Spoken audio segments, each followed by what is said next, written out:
What's up, guys, and welcome back to the channel. We're in Apollo, Pennsylvania. We're at Camping World. We got here, but it was after check-in hours. They quit accepting at 4. So they were nice enough to tell me that I could park here in the yard and deliver first thing in the morning. So that's what we're going to do. We are going to see if something comes up on the load board from this area going back west, but that's not a priority, as getting back to Goshen to grab the next unit we're dispatched on, which is going all the way back to Idaho, is a priority because I need that one delivered before this 70-hour cycle is up.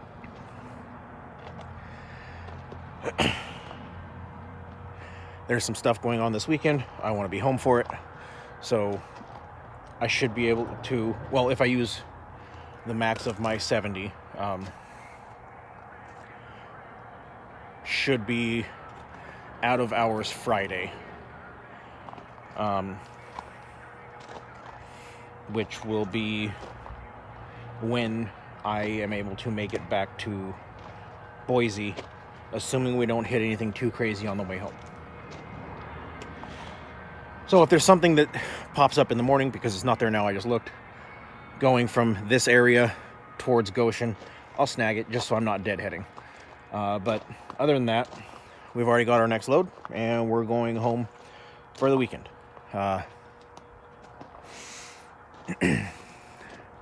General money saving tip, if you will: if you can avoid doing a truck stop at a 34, do it. Doing a 34 at a truck stop. Go back, flip those words, do that. Food's expensive, the beverages are expensive. You know, and you're already hitting truck stops all the time, just in your general day-to-day stuff. So if you can avoid doing a 34, doing it when you're not having any income, you're just sitting. That's what I do. That's my personal choice, if you will. Try and build a network. Friends, family that you have around the country. Chances are they'll probably be happy to see you. So schedule your trips out so that you end up in that area. Perfect example, my last 70. Before I left my house, I had the one from Idaho down to Colorado. I had the one from Nebraska to North Dakota.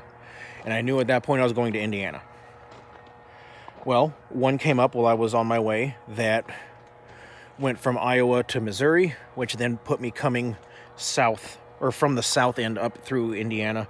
And I would have ran out of hours right about Goshen.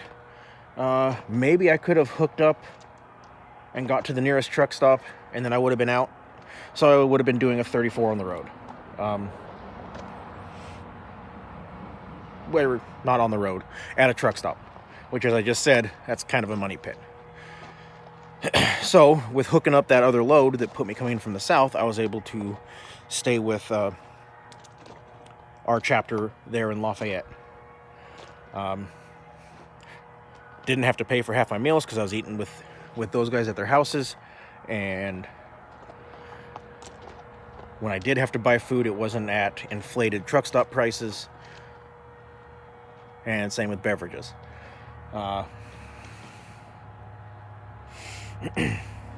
So just the moral is, plan out your routes in a way that are going to be advantageous for you for your 34s. Little things like that are what will help, especially in the RV transport business, where we're not making the same kind of money that hotshot guys are. You know, we're not paying for trailers, and our insurance is cheaper. Cool. But that doesn't, it's not that big of a savings. Like, they are still making more than us. I've no doubt about that. The guys that I know that are doing hotshot, even after their expenses, they're still making more. So it's Anywhere you can save a penny, save a penny. Anyway, enough on that. You know, plan out your route, know where you're going, try and have some type of friend or family in that area so that you have somewhere to stay for your 34.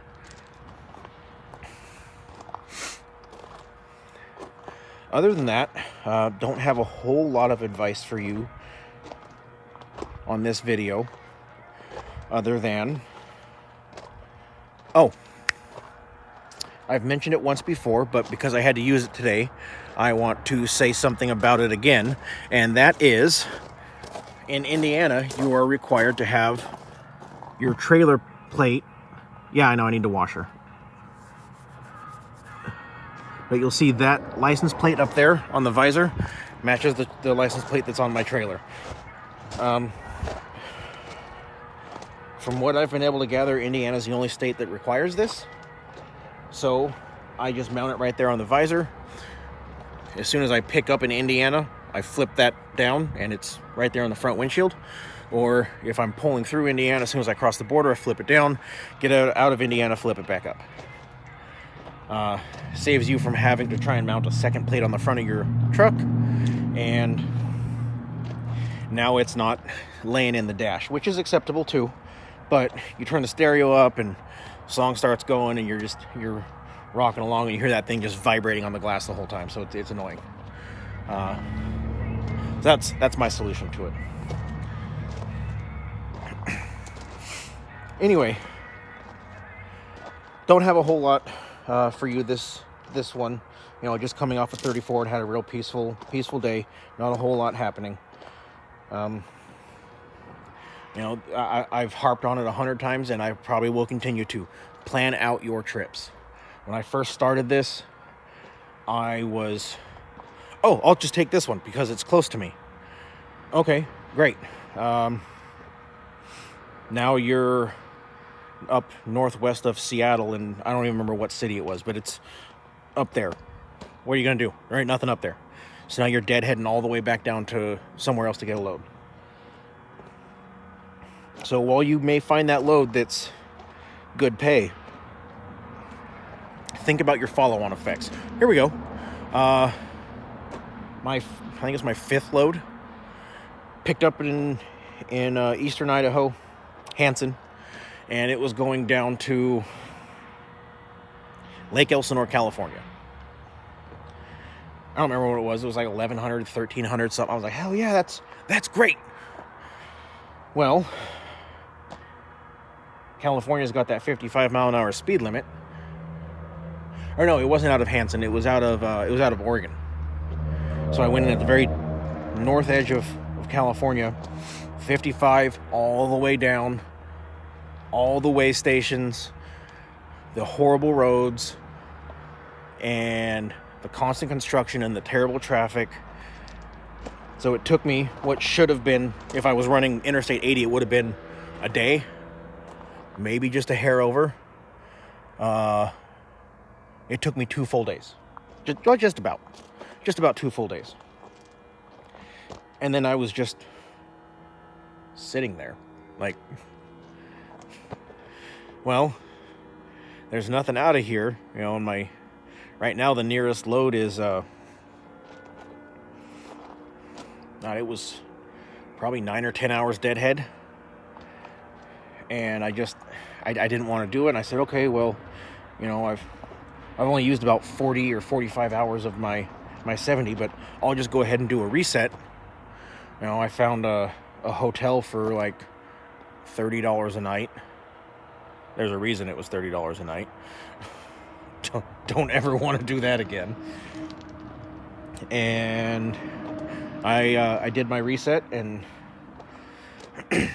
watched the load board constantly. Nothing was coming up. My 34 was over. I was into my next day, so a 46 or whatever. And this load pops up from Lake Elsinore going up into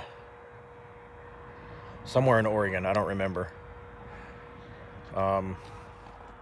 Eugene, Springfield area, I think. Or the Dalles. I don't know. It was up in there, up in the northern Oregon area. 65 cents a mile. But I'd already been sitting forever and I didn't want to deadhead for 11 hours, so that's what I got. So just because you see that money load, that doesn't mean it's always good. Understand, and you'll learn that. You'll learn what areas are dead and only are one way, and what areas you're going to be okay in. So I avoid California as much as possible. I'll do some Washington depending where it's going in Washington.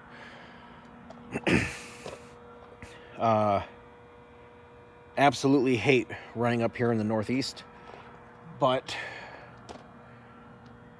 the load I wanted, someone else snagged because my dispatcher is off, and I had to get a hold of a different dispatcher, and by the time I did, the one I wanted was gone. So plan out your routes, plan out your routes, plan out your routes, plan out your routes. Always have at least 2 stacked when you take off. I know I'm going from here to here.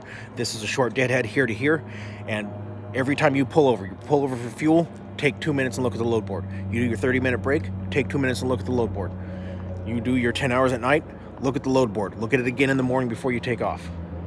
Always, always, always keep an eye on that load board and figure out what you're going. Always be a couple steps ahead of where you are.